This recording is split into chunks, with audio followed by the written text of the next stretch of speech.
Hi friends, welcome to our channel. ఈరోజు గణిత బోధన సహిత విద్య మాడ్యూల్ 9కి సంబంధించిన క్విజ్ యొక్క సమాధానాలు ఏమిటో చూద్దాం.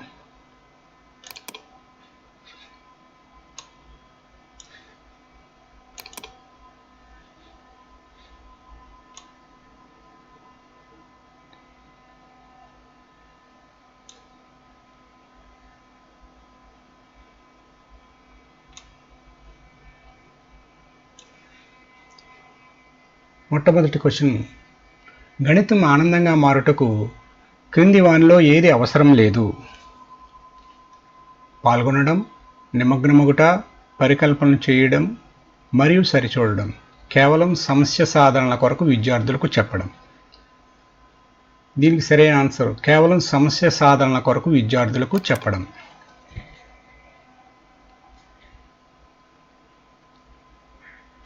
నెక్స్ట్, x+2 సమాసం అనేది కేవలం రెండు గుర్తుల స్థానాలు, తెలిసిన మరియు తెలియని సంఖ్యల మధ్య గల సంబంధం. 2x, x2. దీనికి సరైన సమాధానం తెలిసిన మరియు తెలియని సంఖ్యల మధ్య గల సంబంధం.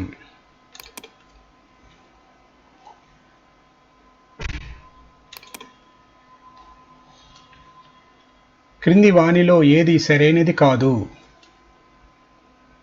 గణిత బోధనలో ఆటలను వినియోగించడం అనేది దీనికి దారితీస్తుంది. ఒక దానిని ఎన్నుకోండి.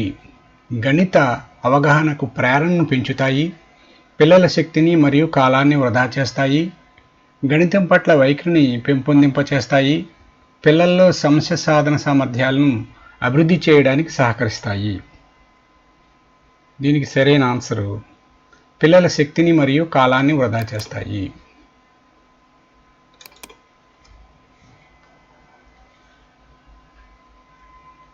నెక్స్ట్, క్రింది సందర్భాలను పరిగణించండి. ఒక మనిషి ఒక చెట్టు కింద నిలబడి 15 మీటర్లు తన ఎడమవైపునకు నడుచుచుండెను, మరియు మరి ఒక మనిషి అదే స్థానం నుండి తన కుడివైపునకు 20 మీటర్లు నడుచుచుండెను. 2. అవని మరియు శుభములు 5 అంతస్తుల భవనంలో 3వ అంతస్తులో నిలబడి ఉన్నారు. అవని 4వ అంతస్తు వైపు 15 అడుగులు వేయుచున్నది, మరియు శుభం 2వ అంతస్తు వైపు 15 అడుగులు వేయుచున్నది. 3. సవిత బ్యాంకు నుండి 10,000 రూపాయలు తీసుకున్నాను, మరియు రామన్న 5,000 రూపాయలు బ్యాంకులో జమ చేశాను. పై సందర్భాలను ఏ భావనను పరిచయం చేస్తాయన్నట్టుకు ఉత్తమం.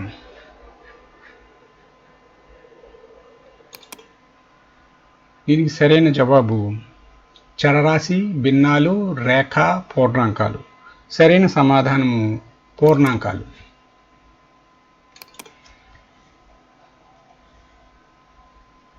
క్రింది వానిలో ఏది సరైనది కాదు? గణిత అధ్యయనం చేయనప్పుడు విద్యార్థులు నేర్చుకోవలసినవి: సూత్రాలను రూపొందించడం, గణిత ధర్మాలు జ్ఞప్తికి ఉంచుకోవడం, ఆలోచనను సాధారణీకరించడం, తర్కం ఆధారంగా ధర్మాలు నిరూపించడం. గణిత ధర్మాలు జ్ఞప్తికి ఉంచుకోవడం. నెక్స్ట్, ఒక గణిత తరగతి గదిలో పిల్లలు ఉపాధ్యాయులకు ఎటువంటి సలహాలు ఇవ్వరాదు? పాల్గొంటూ మరియు గణిత భావనల గురించి వారి ఆలోచనలతో చర్చించాలి.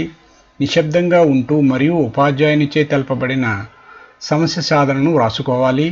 అభ్యాసంలో గల ప్రశ్నలు మినహా ఆ అధ్యాయంలో మిగిలిన వాటన్నిటినీ చదవరాదు. పాల్గొంటూ మరియు గణిత భావనల గురించి వారి ఆలోచనలతో చర్చించాలి. దీనికి ఇది సరైన సమాధానం.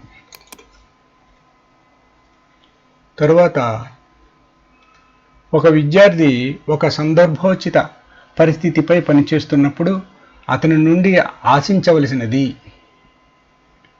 ఆ పనిని కేవలం సరదా కోసం చేయడం, ఉపాధ్యాయుడు చేయాలని చెప్పడంతో ఆ పనిని చేయడం, మదింపు పరీక్షలో రాయడం కోసం ఆ సందర్భాన్ని గుర్తుపెట్టుకోవడం, ఆ సందర్భంలో గల గణిత సూత్రంను గుర్తించడం. దీనికి సరైన సమాధానము ఆ సందర్భంలో గల గణిత సూత్రంను గుర్తించడం.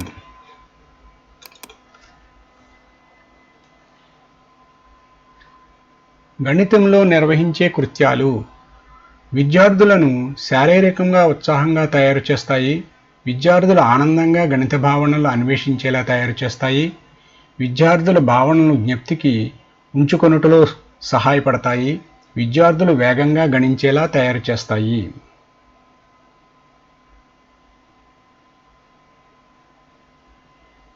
దీనికి జవాబు విద్యార్థులు ఆనందంగా గణిత భావనలు అన్వేషించేలా తయారు చేస్తాయి.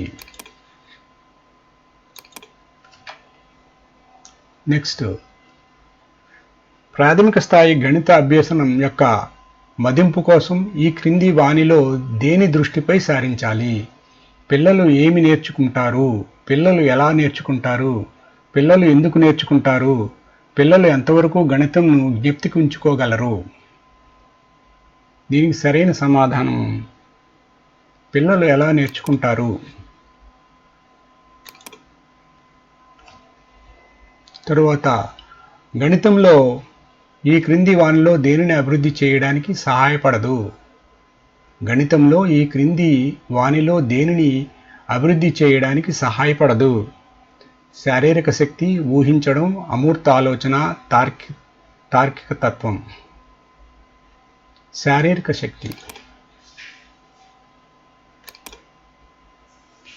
Friends, total questions 10, question answer 10 out of submit చేస్తున్నాను.